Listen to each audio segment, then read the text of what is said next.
assisting. And assisting at salons, you know, I was involved with some things and I was the guinea pig for some things. And I was at a predominantly white salon I was working at, and I wanted my hair colored. And one of the ladies ended up coloring my hair. So all that to say, she colored my hair broke off real bad. And that's when I learned about how to prepare for hair color, because I took the bullet first. I ended up having to cut all my hair off and big chop again. And then we on part 2 of our natural journey. So all that to say, I just want y'all to know where I came from. So I'm telling y'all my story so we can get to the end result. So if y'all follow me and y'all feel me, give me some hearts so I know I'm not rambling. But nonetheless, I went through that journey. I big chopped again. And then I was like, we're going to do things differently. We're going to actually take care of our hair this time. We're not going to press it every day. We're not going to color it like we ain't got no sense. We're actually going to care for our hair and do it right this time. Thank you for the hearts, because I want to make sure y'all feel me and y'all following me, because I'm going in telling y'all this story. So all that to say, I did the big chop again. And then I started working at this. Well, this was all while I was working at this salon. Jessica, you know what salon I was at. And I don't want to put it out there and then everyone be like, oh my gosh, they did what? So I was at a predominantly white salon. And they knew, me being a black girl, I should be able to do natural hair. So they took me to Diva Curl to get Diva Cut certified. Anyone know Diva Curl? They do curly cuts. They were like the first to do curly cuts. And that's when I started to learn how to cut natural hair in its natural state. But the way that they taught us wasn't really for us, you know. It was for looser curls. It was for them, you know, S curls. It wasn't for them zigzag, tight, spirally, you know, telephone cord curls. So all that to say, I got the tools I needed to start. My manager, she was mixed and she had very tight kinky hair, so, or coily tight curls, so she let me practice on her. Rhiannon, if you watch this, I love you, girl, because you trusted me when I know what I was doing. But she was like my first curly cut back in 2016. And then after I did her curly cut, that's when I started to realize, okay, this stuff don't really work, but it could work if we tweak this and tweak that. So all that to say, I just continued to work on it. I continued to start getting natural clients in my chair because I was devoted and focused on helping people to get to a happy place with their natural hair, because I know how it felt to be lost in the sauce and not know what to do. So all that to say, I went through that journey of practicing on myself, practicing on my best friend, practicing on my manager, and eventually I was able to master a wash and go on tight curly hair. And I was like, yes, I did not know we could do this. Now we can do it. So all that to say, that's when I kind of fell into the natural hair world. And that's when I started to want people to embrace their natural hair instead of pressing it. That's when I met Jessica, Madam J, who's in the room. Shout out to you. Give me some hearts. Say hi to the people because you're amazing. But that's when she was like one of my first clients who I took on that journey where I was like, you know what? Let's just start to embrace your natural hair. Let's start to do more natural things and, you know, let go of the pressing as much. And then I just started to slowly convert my clients. Her, Soraya, the list goes on, Elena. And everyone just started trusting me on that journey to love and embrace their natural hair because I was committed from my personal experience.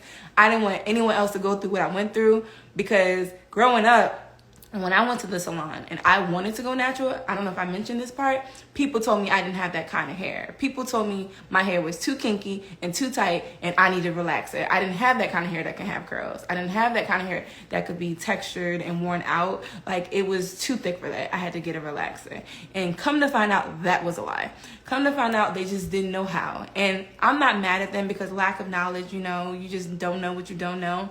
But I also know knowledge is power. And if you don't know something, you should say you don't know and tell someone that they should find someone else who might be an expert in that area. So moving forward, I'm done rambling, but that was my trauma, like going to salons and telling them I wanted to be natural and they told me I couldn't, I didn't have that kind of situation. So when I went on my journey to being a hairstylist and focusing on natural hair, I wanted to educate and teach people what their hair could do because they had all these strong beliefs about what it could not do. And I was like, you know what, that's not your story. We're not playing that game. Let me show you. Take your time, give it love, give it patience, be open-minded, and continue to learn your hair. So that's what we did. And naturally, I have had so many miraculous transformations with my clients. just from them trusting me on that journey and being open to shifting their habits and being able to learn how to use products differently, style their hair differently, cut their hair differently, care for their hair differently. And since 2017 on to 2018, I was mastering and fine-tuning that craft. And come 2018 is when I opened my own space, thanks to Tangi. She trusted me with her space. And when she moved to Indiana, she passed that over to me. And when I first got that space, I was terrified because I had moved in thinking we were going to just split the rent August of 2018. And then come, what was it? 4 months later, she moved to Indiana and left the whole space to me. So I had to sign the lease and make it my own and make it work. And that was when I kind of like focused in, like, we're just doing natural hair. This is what we're going to do. This is where we're going to focus, because this is where I saw impact. This is when I saw people get emotional. When I first started doing natural hair and showing people their hair could be defined is when I first started to get people to cry in my chair. Not that I wanted y'all to cry, but you know, that was the first time I saw people really being moved by learning about their hair and being basically amazed at what they had this whole time and didn't know what to do with, and didn't know how to work, and didn't know how to appreciate, or didn't know how to love. So all that to say, that's when I was like, okay, there is purpose here. Like, there is really something here where I know it's not just about the look. It's not just about the style. This is about really getting a level of self-love that we never got exposed to love on ourselves, to give ourselves more like affection. You know, caring for your natural hair is a level of affection for yourself, because you're taking the time out to work with what God gave you. I'm not going to preach today, y'all, but I'm just letting y'all know it's deeper than just styling your hair. But all that to say, I decided to specialize in natural hair 2018.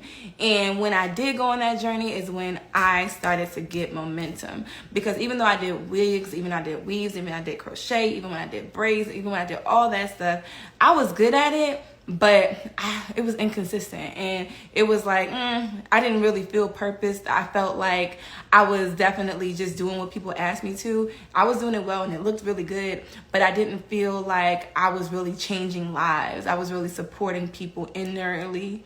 I felt like it was more of like an outward cover up for what's going on. So when we started to really focus on natural hair and caring for natural hair, that's when I was like, okay, this is something impactful. Like, this is where people are starting to really gain a level of understanding for themselves and their, hair, and actually feel more confident in how they show up and how they care for themselves. So all that to say, since 2018, Lovely's Hair has been birthed to focus on natural hair. We were started in 2017, but 2018 is when we switched over to the natural hair mission, and it has been up since. So shout out to all y'all for staying here long enough to hear this whole story about how Lovely's Hair got started, what was the mission, and how we got here. But nonetheless, like, my pain with natural hair, my pain with learning my hair, my pain with going to hair salons and being told my hair couldn't do this and couldn't do that, that's what led to my passion. Like, it was not, I'm gonna just do hair one day. No, like, I struggled hardcore. Like, I looked crazy hardcore. I went through 3 big chops. I also chopped my hair big 20 because I was stressed out because I couldn't go nowhere, and I'm like, if I can't change nothing, I'm gonna change my hair. So I've done 3 big chops. Thank you, girl. And I now can say I've learned to love my natural hair in a whole new way. And I know that you give what you give. So I always preach something that I've had to teach myself first. It's never like I'm preaching to somebody that I haven't received, for myself. So all that to say, I'm sharing this story to you so y'all understand the purpose behind my why and the mission that we're moving towards now. So if you haven't seen already, we are moving to a new location in Stony Point come October 2023. So that's in 2 months, y'all. 2 months. At the end of October, our next location is going to be over 4,000 square feet, y'all. And the beauty of this location is, I don't know if y'all followed, but I've been doing workshops. I've been doing hands-on workshops in the salon. I've been doing education for stylists. But since my space right now is so small, it's like over probably like 800 square feet, just about. I can't house big community events. I can't house big education because it's so small. Like, it's going to be limited, and I can't really push it like that because we're going to be tight, can't breathe and can't move. And, people still COVID low conscious. So all that to say, it was really important that my next space, I could do the bigger, grander impact that I wanted to make. Not only just doing hair and building my team, but also doing more workshops, doing more education, doing more hands-on events to really educate and teach people about their hair. Let them not only learn for themselves, but learn for their daughters, their sisters, their cousins, bring their moms, and for people to actually get some hands-on love and education. So all that to say, we got the keys. We got the keys 2 weeks ago for the new location in Stony Point, and it is immaculately beautiful. It is high ceilings, it is high windows, it is everything that it needs to be. Hey Biz. So all that to say, I'm really excited about that location. I'm excited to take y'all on that journey to opening that location. And not only that, but I am asking for y'all to take a hand in this growth. Naturally, I appreciate y'all this far for just listening to my story, because I don't know if everyone knows my story. If you didn't know my story, tell me in the comments, give me some hearts if you learned something new about me today. But naturally, like, I just wanted to make sure y'all knew the back end before I talk about the front end, because the back end is what made up the front end.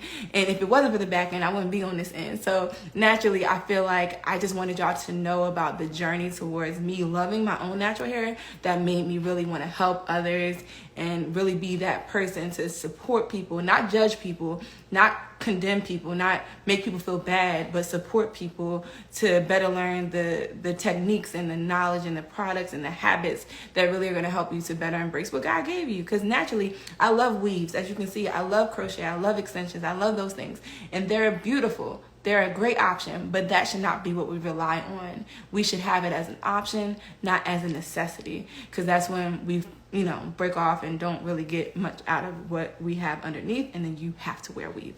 But I digress.